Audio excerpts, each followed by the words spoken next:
partai pemerintahan Partai Golkar yang mengusung beliau harus melihat kiblatnya ke pemerintah pusat, yaitu Prabowo Subianto dan Gibran Rakabuming Raka. Tagline-nya apa? Keberlanjutan. Nah, jika keberlanjutan, maka sebagai seorang bupati yang senior dan berpengetahuan tentu sangat luar biasa, harapan kita dia melanjutkan apa yang telah dibangun oleh Pasimon Nahar. Jangan sampai hanya karena persoalan dendam masa lalu menimbulkan satu keterlambatan pembangunan di Rai Malaka. Langsung ke Bung Karol ya. Silakan Bung.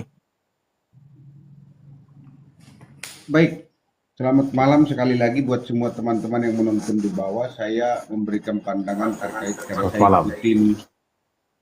saya juga ikutin bagaimana pernyataan Bupati Malaka, Pak Stef Beria.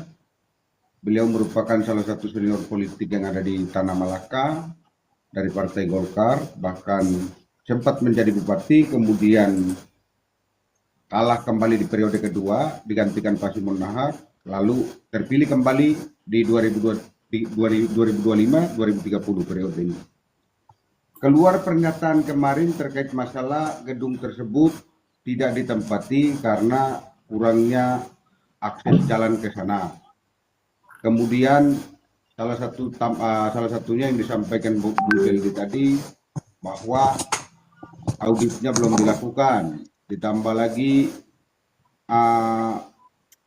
fasilitas air yang tidak memadai dan lain sebagainya.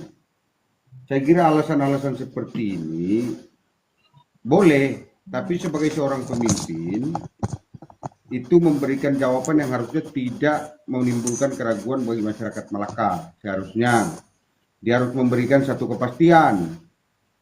Jangan asasnya balas dendam atau asasnya sakit hati, tapi lebih kepada bagaimana dia menyelesaikan persoalan di Malaka. Apalagi gedung ini yang kita tahu anggaran yang digunakan itu nggak sedikit, 94 miliar total keseluruhan anggaran yang dikeluarkan untuk membangun gedung Bupati Kabupaten Malaka.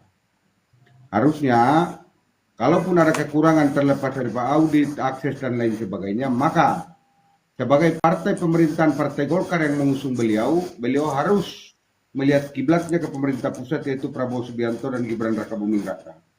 Tagline-nya apa? Keberlanjutan. Nah, jika keberlanjutan, maka sebagai seorang bupati yang senior dan berpengetahuan tentu sangat luar biasa, harapan kita dia melanjutkan apa yang telah dibangun oleh Pasimon Nahar. Jangan sampai hanya karena persoalan dendam masa lalu menimbulkan satu keterlambatan pembangunan di Rai Malaka. Itu yang cukup disayangkan. Kita pengen Malaka ini mekar dari Kabupaten Belu menjadi satu kabupaten yang mandiri secara kotanya, baik masyarakatnya maupun kotanya.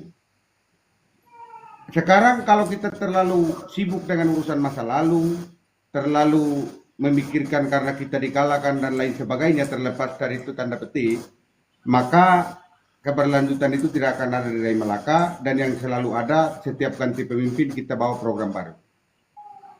Apakah bagus? Ya tentu tidak bagus. Kenapa? Saya masih ingat kata Pak Jokowi, ketika kita sudah jalan jauh, baru yang satu masuk tidak mengatakan keberlanjutan, maka kita mulai dari nol.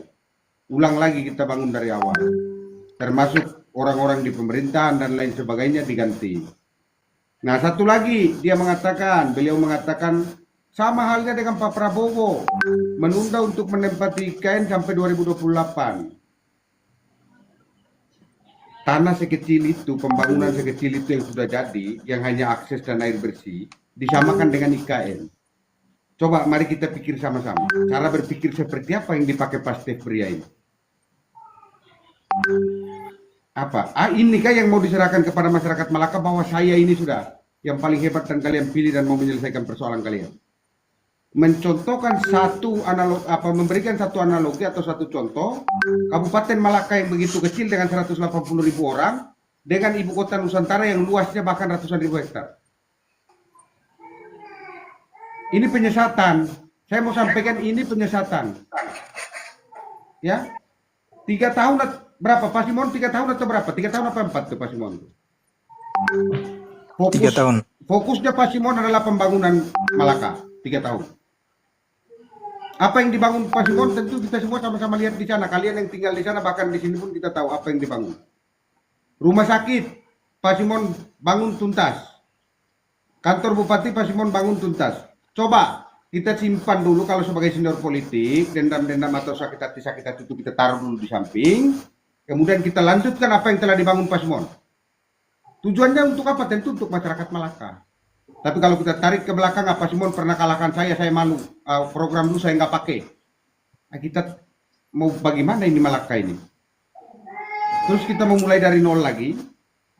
Nah itu yang cukup disayangkan. Saya melihat dari situnya lebih bijak lagi ke depan dan jangan anggap masyarakat kritik ataupun masyarakat menyampaikan aspirasi itu sebagai ancaman bagi pemerintah, tapi jadikan itu masukan, jadikan itu insight tambahan untuk pemerintah sehingga dalam pengambilan keputusan ke depan lebih tepat sasaran dan lebih bermanfaat bagi masyarakat Malaka.